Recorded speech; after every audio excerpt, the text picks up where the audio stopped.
En el nombre del Padre, y del Hijo, y del Espíritu Santo. Amén. Hermanos y hermanas, paz y bien. Hoy la Iglesia nos ofrece para nuestra reflexión un pasaje evangélico ubicado en el contexto de la Última Cena, es decir, un evento que sucedió antes de la muerte y resurrección del Señor Jesús. Que la Iglesia nos presente este pasaje evangélico en el tiempo litúrgico pascual que estamos viviendo tiene su razón de ser. Y hoy con esta reflexión quiero que busquemos algunas respuestas para descubrir cuál es.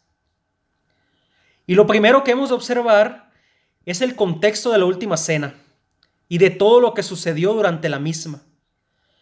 El Señor Jesús ya había lavado los pies a sus discípulos y les había enseñado cómo debían ser las relaciones de servicio entre ellos y con el mundo. Además, les había anunciado la traición de Judas y aquello que estaba a suceder una vez terminada la cena. El pasaje evangélico, entonces, hoy inicia justamente momentos después de la salida de Judas del lugar donde se encontraba el Señor Jesús con sus discípulos. Y es entonces que el Señor Jesús comienza a anunciar a sus discípulos que es el tiempo de su glorificación. Y al ser glorificado Él, también el Padre viene glorificado. Así, en el lenguaje del evangelista San Juan, estas expresiones del Señor Jesús vienen a indicar que ha llegado su hora, aquella hora que viene anunciada desde el principio del Evangelio en las famosas bodas de Caná. Es la hora de su muerte en cruz, es la hora de su exaltación y glorificación por medio de su muerte y su resurrección. Para muchos de nosotros, este anuncio de la muerte sería una grande tragedia, porque un ser amado que nos anuncie la hora de su muerte es algo que para nosotros puede ser una gran turbación, una gran tristeza, sobre todo si se está despidiendo de nosotros y que nosotros creamos que ya jamás lo vamos a ver. Y mucho más sería también un gesto que nos provocaría cierta confusión si este ser amado nos indicara que con su muerte iba a ser glorificado. Pues precisamente después de la salida de la última cena de Judas Iscariote, es como empiezan los acontecimientos de la glorificación del Señor Jesús. Y para él, para el Señor Jesús, no es una tragedia, no es un motivo de tristeza, no es un motivo de confusión, sino que lo que está por comenzar después de la última cena es el culmen de un amor que se consume hasta sus últimas consecuencias. Un amor radical que llegará hasta el final. Y es que el Señor Jesús de ese modo manifiesta que ha venido al mundo para amar y que su amor se hace más fuerte, más profundo, más intenso, más radical cuando enfrenta el poder de este mundo, cuando enfrenta el poder del mal. Es que podemos decir entonces que será allí en el Calvario, en la cruz, con su muerte, que vencerá el pecado, vencerá al mal, vencerá al demonio, vencerá a todo aquello que no va de acuerdo a la voluntad de Dios. Y hoy en nuestra actualidad podemos decir que fue allí, en el Calvario, en la cruz, con su muerte, que nos donó el regalo de nuestra salvación. Por ello es el suceso de su glorificación y la de su Padre nuestro Dios, ya que con su muerte del Señor Jesús aparecerá la gloria de Dios cuando 3 días después sucede la resurrección. Y con ello la manifestación única del amor de Dios, un amor que también es para nosotros. Ahora bien, después de esas expresiones de glorificación, el pasaje evangélico nos muestra el signo distintivo del cristiano, el amor. Y este amor es el mayor fruto del misterio pascual del Señor Jesús. Un amor ciertamente expresado en comunidad y que sobrepasa toda realidad de tiempo y espacio. Es el amor que viene dado por la experiencia pascual, la cual sobreabunda en el mandamiento nuevo que ha dado el Señor Jesús a sus discípulos y por tanto a cada uno de nosotros. Es así que vemos en el pasaje evangélico de hoy que el Señor Jesús dice a sus discípulos que se amen los unos a los otros como yo les he amado. Como yo les he amado no tiene un carácter de comparación, sino más bien es un modo imperativo. Es decir, es un mandamiento que hace de fundamento y referencia a toda nuestra vida cristiana, a todo nuestro discipulado y a toda nuestra misión evangelizadora. Y es que sin ese amor nada somos.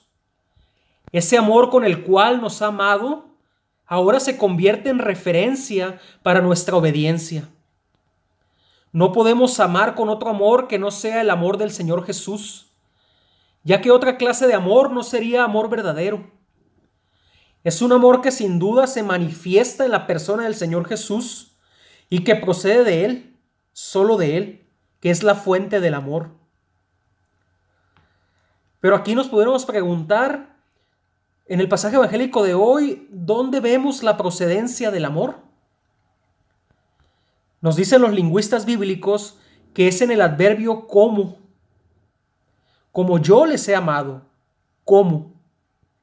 Ya que viene a indicar que el amor del Señor Jesús es la fuente de ese amor, porque manifiesta un amor trinitario, un amor de reciprocidad al interior de las relaciones trinitarias, y que constituyen un ejemplo de las relaciones eclesiales que hemos de tener.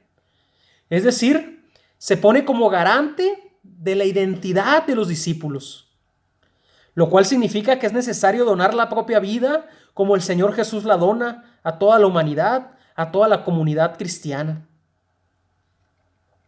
En ese sentido, decía antes que era interesante observar cómo el pasaje evangélico de hoy inicia precisamente cuando Judas Iscariote, el traidor, sale del lugar donde se encontraban el Señor Jesús y los discípulos.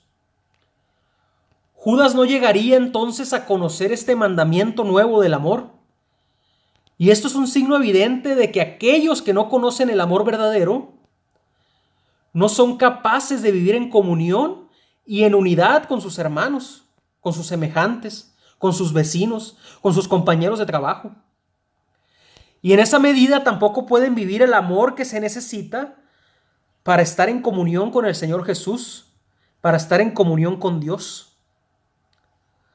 Entonces, la salida de Judas Iscariote antes del anuncio de este mandamiento nos puede hacer pensar a nosotros en nuestra vida cotidiana y preguntarnos si nosotros estamos fuera de la comunión de amor con el Señor Jesús y con la comunidad de los discípulos que es la iglesia.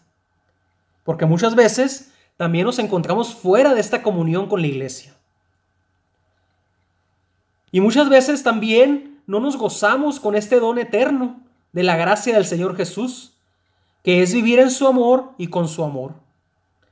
Asimismo, no somos capaces de mantener la unidad, la paz, la concordia con nuestros hermanos, con nuestros semejantes. Y al no hacerlo, es obvio que no se nos reconoce como cristianos. Inclusive se nos critica diciéndonos, tú que vas a la iglesia y te portas de esta manera. Tú que dices tener fe y te comportas distintamente a la fe que profesas. Y es ahí que muchas veces traicionamos y pisoteamos la amistad que tenemos con el Señor Jesús. Y es por eso que no somos capaces de permanecer adentro, en el interior del recinto de la salvación y conservar la gracia que se nos viene dada al estar en la presencia de Dios. Y bueno, otro punto que podemos considerar en la reflexión del día de hoy es que también el Señor Jesús le dice a sus discípulos que le queda poco tiempo de estar con ellos. Con esta frase afirma de nuevo su separación. Recordemos que estamos en el contexto de la última cena, en el discurso del adiós. Pero también al decirles esto, es la necesidad de entregarles el mandamiento nuevo del amor. Un mandamiento que será la base de unidad para la comunidad que probablemente se sentirá huérfana y abandonada cuando el Señor Jesús ya no esté en medio de ella. El amor, pues, que se tengan entre ellos será signo y evidencia de la presencia del Señor Jesús en medio de la comunidad y de la necesidad de la iglesia en el mundo como luz y guía para toda la humanidad. Y es que el don del amor, y sobre todo de amarse como el Señor Jesús ha amado, implica una dinámica de reciprocidad y también de una decisión libre, gratuita y oblativa.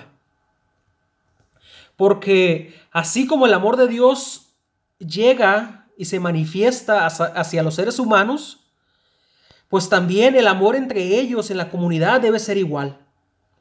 El amor no es a fuerzas, ni tampoco es un deber por el deber, sino que más bien es un querer, un deseo, una decisión propia que se realiza en la libertad y en la donación de sí mismo. Si cada uno de nosotros amamos de ese modo, sin duda seremos reconocidos como cristianos, como una iglesia que se manifiesta poseedora de un don único en medio de un mundo necesitado precisamente de eso. Un mundo necesitado de un amor sin fronteras, de un amor radical, de un amor que lo cambie, lo renueve, lo transforme todo. De un amor que sea coherente. Esto entonces nos da a entender a nosotros que si queremos glorificar al Señor Jesús con nuestras vidas, es necesario amar y es necesario también anunciar su muerte y su resurrección hasta que Él vuelva. En ese sentido, estamos en un mundo que cada vez se aleja más de la cruz, pero que también vive en la incertidumbre de la resurrección. Y esto se debe en gran medida a que nosotros, como cristianos, no hemos sido capaces de amar, ni tampoco de anunciar la verdad de fe con convicción, y sobre todo con la alegría de los discípulos que se experimentan dotados de la gracia sobrenatural que ofrece la cruz y la resurrección del Señor Jesús. Sin duda, el mejor modo de hacerlo, de amar y de anunciar su muerte y resurrección, es participando activa y conscientemente en la Eucaristía. En cada misa es que anunciamos la muerte del Señor Jesús y proclamamos su resurrección, a la vez que deseamos de corazón su pronta venida. La Santa Misa, su santo sacrificio que celebramos, va unido a la certeza de la resurrección y a la espera vigilante de su segunda venida. Solo celebrando la Eucaristía con amor, con este deseo, es que veremos las gracias y los frutos que vienen con ella. Solo así, celebrando la Eucaristía y anunciando a través de ella la muerte y resurrección del Señor, es que podemos anunciar a nuestros semejantes esta verdad de fe. Y en fin, el pasaje evangélico de hoy nos prepara también para el paso que hemos de dar como iglesia. Dentro de poco tiempo recibiremos la gracia de celebrar Pentecostés. Ya estamos a la puerta, digamos. Y con ello cerraremos el tiempo litúrgico de Pascua, pero al mismo tiempo nos presentará el camino para vivir unidos como hermanos, como una sola iglesia, por medio del Espíritu Santo que nos une en el amor del Padre y del Hijo, por medio del Espíritu Santo que nos da las gracias y las bendiciones que ocupamos para amar y para cumplir este mandamiento del amor. Y siendo que el mandamiento del amor nos indica precisamente la llamada que tenemos a testimoniar que como iglesia somos una, pidamos hoy al Señor que podamos vivir su mandamiento y que se manifieste en nosotros todas las gracias y los frutos que ocupamos para amarnos los unos a los otros como nuestro Señor Jesús nos ha amado. Que así sea, mis hermanos y hermanas. Y bueno, hasta la próxima. No se olviden de darle me gusta al canal, de darle me gusta al video y de compartirlo con sus semejantes. Paz y bien, Dios les bendiga y hasta el próximo domingo.